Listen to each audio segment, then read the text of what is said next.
তুই আমার কি হোস? আমি তোমার বোন, সম্পর্কে ফুফাতো বোন। জনপ্রিয় ধারাবাহিক নাটক এটা আমাদেরই গল্পের ফারহানা চরিত্রে অভিনয় করে নজর কেড়েছেন তরুণ অভিনেত্রী ইশরাত অতিথি।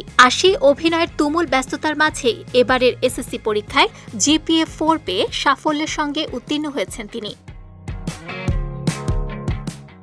রাজধানীর উত্তরা কেসি মডেল স্কুল থেকে মানবিক বিভাগে এসএসসি পরীক্ষায় অংশ নিয়েছিলেন ইশরাত। তবে নবম শ্রেণী পর্যন্ত তিনি পড়েছিলেন বিজ্ঞান বিভাগে, কিন্তু নাটকটির শুটিংয়ের চাপ সামলে বিজ্ঞান বিভাগের পড়া চালিয়ে যাওয়া কঠিন হয়ে পড়ায় পরবর্তীতে বিভাগ পরিবর্তন করতে হয় এই অভিনেত্রীকে। বোর্ডের রেজিস্ট্রেশন সম্পন্ন হওয়ার পরও পরীক্ষার ঠিক ৮ মাস আগে স্কুল কর্তৃপক্ষের পরামর্শে বিজ্ঞান ছেড়ে মানবিক বিভাগে স্থানান্তর হন ইশরাত।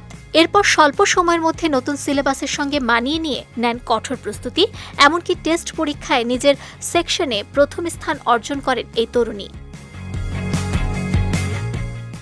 জানা গেছে এসএসসি পরীক্ষার মাত্র ২ দিন আগেও শুটিংয়ের সেটে ব্যস্ত ছিলেন ইশরাত। এমনকি টেস্ট পরীক্ষার সময় কক্সবাজারে শুটিং শেষ করে সকাল ৮টায় ঢাকায় নেমেই ১০টার মধ্যে পরীক্ষার হলে গিয়ে বসতে হয়েছিল এই অভিনেত্রীকে। শুটিংয়ের ফাঁকে সেটেই বই নিয়ে পড়াশোনা চালিয়ে যেতে হতো ইশরাতকে। নানা চড়াই উতরাই পেরিয়ে অভিনয় আর পড়াশোনা একসঙ্গে সামলে শেষ পর্যন্ত এসএসসিতে জিপিএ 4 পাওয়ায় উচ্ছ্বসিত তার পরিবার ও শুভাকাঙ্ক্ষীরা। পরীক্ষার ফল প্রকাশের পর সামাজিক যোগাযোগ মাধ্যমে সৃষ্টিকর্তার প্রতি কৃতজ্ঞতা জানিয়ে ইশরাত লেখেন, সবকিছুর জন্য আলহামদুলিল্লাহ, আপনারা সবাই আমার জন্য দোয়া করবেন।